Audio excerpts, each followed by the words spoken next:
When you see crowds as excited as these, it doesn't take much guessing to know that they're watching basketball, the greatest game of them all. It's a truly American game, and all over the country, every year in the high schools and in the universities, it's a tremendous favorite. As played by the masters, the incredible grace and consummate skill of the game is wonderful to see. No wonder it holds vast crowds enthralled.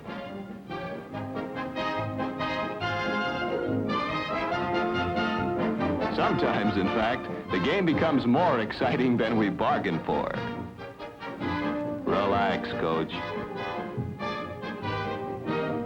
But wherever the game is played, on city sandlots and at summer camps, as well as in the gymnasiums and big arenas, the fans feel that basketball is the king of sports. Well, there are kings of basketball, too. One team that is the greatest of them all, the finest on earth. As a matter of fact, the most fabulous collection of basketball talent since the game was invented a half-century ago. They've reaped more honors in the last 6 years than any comparable sports organization. Within that time, they've won 5 world championships. No wonder they're called the Yankees of basketball. No wonder that nationally famous magazines have featured their exploits and their accomplishments in stories read by millions. The simplest indication of the interest they've generated is to be found in the many important publications that covered their achievements.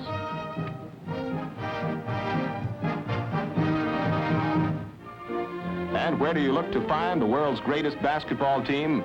Well, look for the land of 10,000 lakes. Actually, there are a lot more than 10,000 lakes in this state, but it's easier to say 10,000 than 12,462.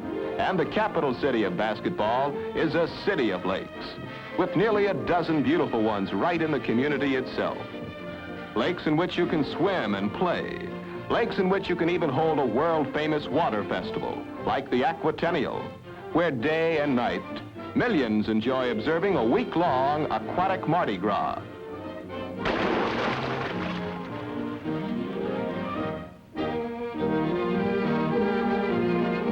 Yes, all this is in Minneapolis, city of lakes, in the land of the sky-blue waters, and naturally enough, the home of the Minneapolis Lakers, the world's #1 basketball team.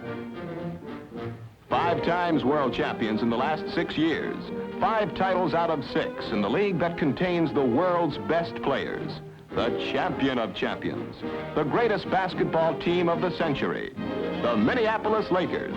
And now, meet the champs.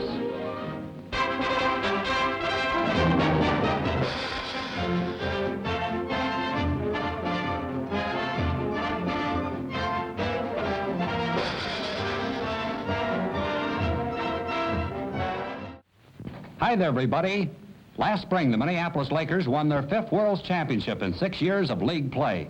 How well I remember that big night in New York City when they beat the powerful Knickerbockers to do it. The Lakers were hot from the opening tap-off. They've got the ball, and Jim Pollard's one-hander is a bullseye. Carl Brown of New York driving in for a scoop shot. No good. The rebound's taken by Pollard, and here come the Lakers. Over to Martin at the side. Slater's up with a set shot. Perfect. Ernie Vanderway of the Knicks with the ball. Over to Sweetwater Clifton, who's having trouble trying to crash the Laker defense. Back out to Vince Brilla, who sets. Boom. Standing room only here in Manhattan as the Lakers keep up the pressure. Bobby Harrison with a one-hander. He's terrific. Minneapolis leading at the quarter 19-18. An overhand set by Connie Simmons. It's in there. The visitors from Minneapolis with a chance to cinch the World's Championship tonight are going with all burners. They're passing and shooting sharp. Bob Harrison's one-hander does it. New York's ball. Dick McGuire starting to drive. Simmons' hook shot is blocked, but Simmons steals it right back again and scores. Now the flashy backcourt men from Minneapolis. This was the brand of hard-fought basketball we saw in New York the night that the Lakers went on to take it all 91-84 for their 5th World's title. Yes, that was a great night for the Minneapolis Lakers. They accomplished the almost impossible. They beat the red-hot New York Knickerbockers 3 straight games, and they did it on the Knicks' home floor. But a lot more goes into a World's Championship than just individual talent. Work, for example, in planning and practice. Practice and then more practice. To build a great team, a championship team, you need the immense height and strength of men like Mikan. This doubles the effectiveness of every shot by maintaining control of the ball. If you miss the first, maybe you'll make the second. And if your opponent misses the first, he doesn't get a second chance. You need men like Pep Saul and Bobby Harrison who can drop those long ones through the hoop when the defense has you stymied on the inside. Watch this one. You need men who can stay in there when the going is tough. Men who can break through and score when you need the points. Men like Jim Pollard. You need a man with the grace and skill of a ballet dancer and the fingertip control of a juggler. That's Vern Mickelson. And it doesn't hurt to have a little fellow around like Slater Martin. A fellow who can cool off the hottest of shooters with a fierce defense. Watch him in action here. Yes, it's nice to have talent, but so has the rest of the league. Take a man like the incomparable Bob Cousy of the Boston Celtics. Number 14, that's Cousy. A relatively small man, but absolutely a magician with a basketball. And a tremendous scorer. Adolphe Shays, number 4 of Syracuse. An athlete with an uncanny sense of timing for grabbing rebounds and an absolute menace at making baskets. Bobby Davies of the Rochester Royals. Another small man, but as great as they come. Here's Blonde Bobby, the Rochester Flash. Ed McCauley of the Boston Celtics, number 22. Easy Ed, tall, smooth, and sure-handed with an extraordinary eye for hitting the hoop. Jack Nichols of the Milwaukee Hawks, the Marine Corps rifleman, a 6'6" southpaw who's a scoring demon. Yes, the rest of the league has plenty on the ball, too. Every team an aggregation of all-American stars. So where do you start? Well, if you're world champions and you want to stay world champions, you start with an idea. You know that Big George is the greatest basketball player of the century, was elected to that honor in an Associated Press poll, as a matter of fact, and you know that other teams know it. They figure if they can get George down to 10 or even 15 points a game instead of 35 or 50, they've got you beat. And they know how to do it. They've got to sag in on George and cover him like a blanket. Watch how they cover him now.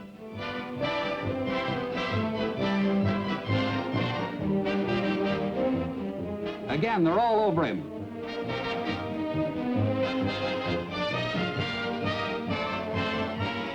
Say you're a coach like ex-Minnesota star Johnny Kundla, the man who's guided the Lakers to those 5 World Championships.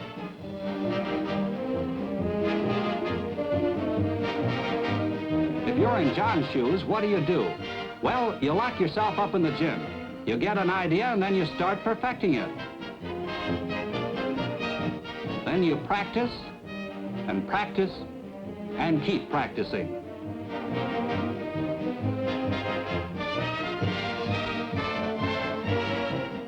So let them smother George. Let them hold him down to 10 or 12 points a game. So you use George as a decoy. Well, you get off to a good start, but the rest of the coaches have been around too. Men like Joe Lapchick of the Knicks, who used to play with the Lakers of an earlier era, the famed New York Celtics. And Red Auerbach of Boston, who's written a book on how to play basketball. You know that you've got a big team with power, a team that can rise up out of those battles under the boards to get those all-important rebounds. But you know what the league is going to do next.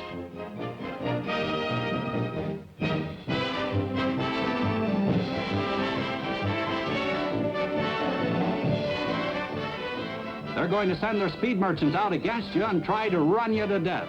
As long as they can't outpower you, they're going to fast break you. Fire that ball down the floor and make your big boys wear themselves out, running up and down that floor. That fast breaking can break your heart too, but when they lay those easy ones in there, you start to wonder how good you really are. So what do? You get back in the gym again and start practicing the fundamentals just as if you were back in high school. Fingertip control, get the rebound, move that ball, throw those passes, and run, run, run. You see, you've got some speed merchants too. If a team like the Lakers that's known for power can fast break, well, it won't be your heart that's broken. And your idea pays off. You bump into a fast-breaking team.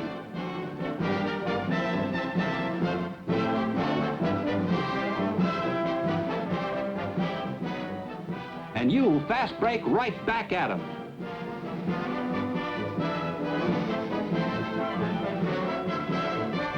Of course, the fast breaking only works for a while.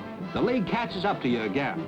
Then they start to play control ball against you, making you come out and get it, holding the ball and forcing you to make the mistakes while they wait for the sure shots. So it's back to school again. How are you? Okay, how you How's doing? your ankle? Real good. Morning, gentlemen. Oh, Judge. Hi, Bob. What's thanks, Bobby? Oh, George. Good, how are you, buddy? Pretty early. Where's Jimbo? How you doing, George? Hey, tell us a story about Sadowski on a fast break real quick, George, while I got a little time. Well, man, you know, You don't like to talk about it, do you? How many times did he score on you? How many times did he score on you? He just got 3 set shots, didn't he? Listen, he never shot from that far out. What are you He said he was an about? old pro at the college spirit, and that's what he told me when he grabbed He me. got a pretty good pass man, didn't he?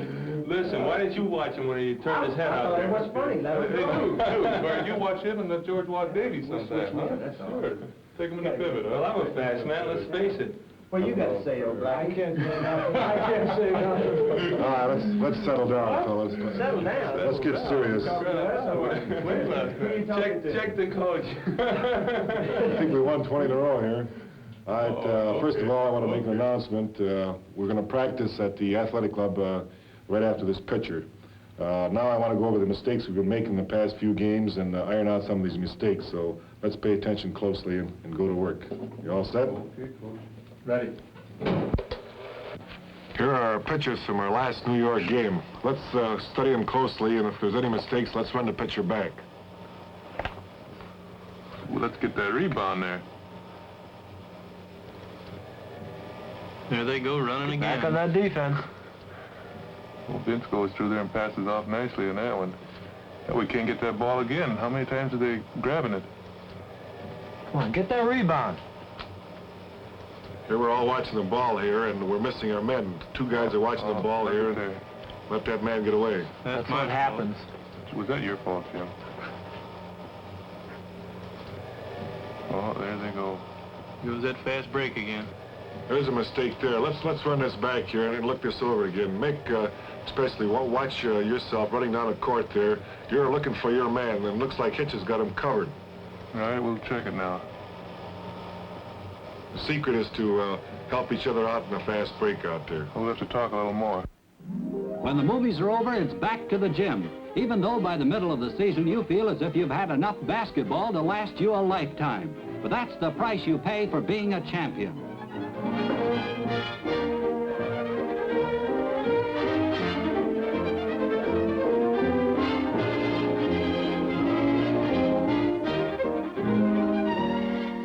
If they've been plugging up against Mikan, Pollard, Mickelson, Martin, and the others are your extra punches.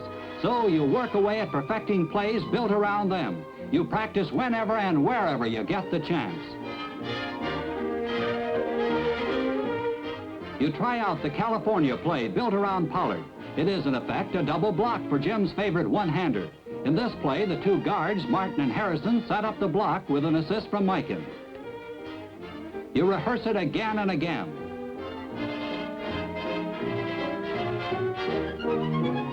The arrow points to Harrison, who's blocking Pollard's man, springing Kangaroo Jim clear to make his patented shot.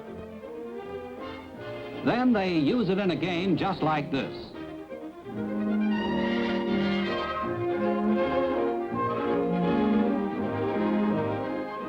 You work hard perfecting the Texas play, a running crisscross built around your fastest man, Doogie Martin, the classy little Texan. You do it over and over again to get it right. Your forwards pulling out to open up the middle. The first cutter, Harrison, throws to Mikan, who gives it to the second cutter, Martin, who has a nice alley to the basket. And so you try it in a game. Harrison to Mikan, he's in the high pivot, and Slater Martin cutting in. The only thing that stops him is a foul. You put all these things together, you shift them every game to cross up the opposition, and you try to stay just a half a step ahead of the league. You travel east and west, and you drop a couple of tough ones on the road. You come home and win a couple, and you practice in between times. You plan some new plays and perfect some old ones, and meanwhile, you take them as they come. Sometimes you play 5 games in 5 nights and travel in between. But always you try to keep that half step ahead of the rest of the league. Planning, working, practicing, and playing. Once in a while, you get home for a rest. But as the season wears on, you manage to stay on top. Sometimes the margin gets pretty thin, but you plot and plan and practice and manage to pull out the close ones. I remember one in particular. The Lakers were at Fort Wayne. They're wearing the dark shirts in possession. And here's the situation. All through the game, Fort Wayne has been leading, at times by as many as 15 points. But now in the closing minutes, the Lakers have fought to their first lead, 67-66, a single point. Here's a pretty set shot by Edelman. It makes it 68-67 Fort Wayne. Martin down the court, over to Pollard. Harrison fires to Mikan. And when Big George hits, it's 69-68 the Lakers. Edelman is blocked by Saul. Back out to Shaws, who dribbles over to the side. He sets, and it's good. This one is close. Pollard takes it down the floor for the Lakers. He hands off to Martin. Doogie feeds Mikan, and it's good again. But here are the Pistons very much in this ball game with less than 2 minutes to go. Big Charlie Scher in the pivot position, fakes, turns, shoots, and hits. Minneapolis' ball, and they're playing heads up. Mickelson drops in a close one. It's good at close range. With Mikan breathing down his neck and the rest of the Lakers ready to sag in on him, Scher can't shoot from the pivot. But Shaw sets perfectly from the side. And the Lakers lead by a single point, 79-78. But here comes insurance. Vern Mickelson is having a whale of a night. Faust is battled up in the key. Watch the steal now coming up by Bobby Harrison. He's got it. And with Mikan and Mickelson collaborating, the Lakers have another basket. Minneapolis leading 83-81. That's Edelman setting. It rims the basket, and the Lakers have the rebound. Harrison holds it up, getting set for a play. There's Mikan. His quick set is off the rim, but George makes good in his second try, 85-81. Frankie Bryan is shackled by Martin, and the Lakers take over again. 2 quick passes, and Mickelson has a hanger, 87-81. Interception by Pollard. And the Lakers have the game on the ice, 59 points for Minneapolis in the roaring second half, 36 of them in the final quarter. Martin drives in for the last score, and the Lakers win it, 89-81. Paced by Mikan and Mickelson, the Lakers pulled that one out of the fire in the very last minutes of the game. Yes, Laker fans get plenty of excitement game after game as the season goes by. Close ones, like the one you've just seen with Fort Wayne, keep you from getting complacent. But finally, you make it. You wind up on top with the Western Division title. There's only one thing that stands between you and your 5th world's crown, a championship team from New York. East meets West in a 7-game playoff series. Your only hurdle now, the New York Knickerbockers, champions of the East. That means more study. Far more carefully than ever before, you must assess the techniques, the strengths, and the weaknesses of the team against you. That's Slater Martin watching one of the stars, Carl Braun, number 4. Long a tough adversary for the Lakers. A part of New York's strategy is to play him as a guard, pitting him against the shorter Slater Martin. While George Mikan looks on, he sees Sweetwater Clifton, number 8, former mainstay of the Harlem Globetrotters, the man with the biggest hands in basketball. He and Ernie Vanderway are 2 of New Yorkers' best men who can bust up a game any moment.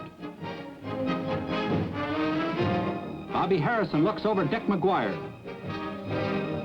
There he is, tricky Dick McGuire, playmaker of the Knicks quintet, extremely fast and clever, and a very good shot. And so the big night arrives, the night of the opening playoff game in Minneapolis. And you plan, and you run, and you lose. All your planning, all your preparation, your strategy, and your confidence is counted for nothing. But you're the champions. You buckle down, the next night tells a different story. Then the series moves to New York and keeps going. You win another.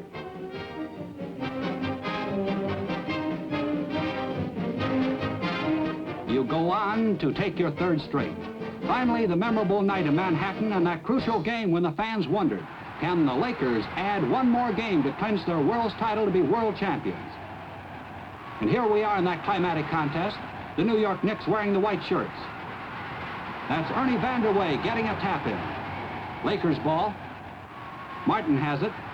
Over to Pollard. Look at him go. Clifton of New York drives down the middle, but his underhand shot is missed. Pollard recovers for the Lakers. Dougie Martin passes back to Saul, and he pops in a beautiful jumper. Knicks ball. They trail in the final quarter, 69-60. McGuire's tricky pass is snared by Martin, and it's a steal and a counter steal. Pollard finally fires it to Mickelson, who's got a lead pipe cinch. Vanderway gets a screen, and he gets a basket. The Knicks are fighting back. Mikan is being guarded like gold. Martin can't beat him. Out to Pollard. Back to Dougie. Watch this set. It's beautiful. Vanderway over to Gallatin. Out to Barilla. Vanderway feeds Simmons. It's a nice one. 2 minutes to go and an all-court press by New York. It's hands off to Pollard, and it's good. The Knicks are battling desperately and effectively. They trail by only 5 points, 85-80. Vanderway into Simmons. And pandemonium breaks loose as he gets his hook shot in.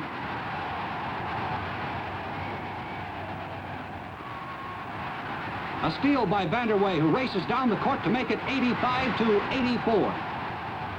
Jump ball, and Mike can go straight to his target. With less than 30 seconds left, that nails it down, the Lakers go on to win their 5th World's Championship, and a more jubilant team of athletes you never saw. Congratulations from the losers, who put up a terrific fight before they went down. The celebrating goes right on into the locker room, where a lot of tired but happy Lakers continue to rejoice. This is a night they'll never forget.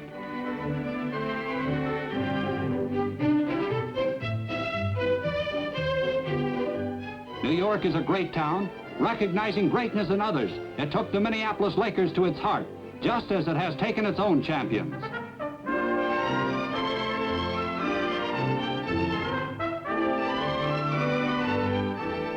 Sometimes the Lakers were knee-deep in the admiration of their fans.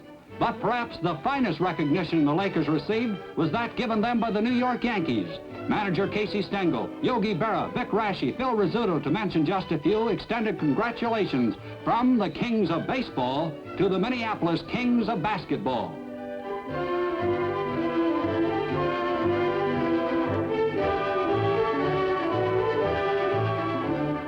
Against the toughest of professional competition over a long and rugged 70-game schedule, their talent, coaching, teamwork, and something called the will to win have once more proved triumphant. 5 times world champions in 6 years of championship play. That's the record of the Minneapolis Lakers.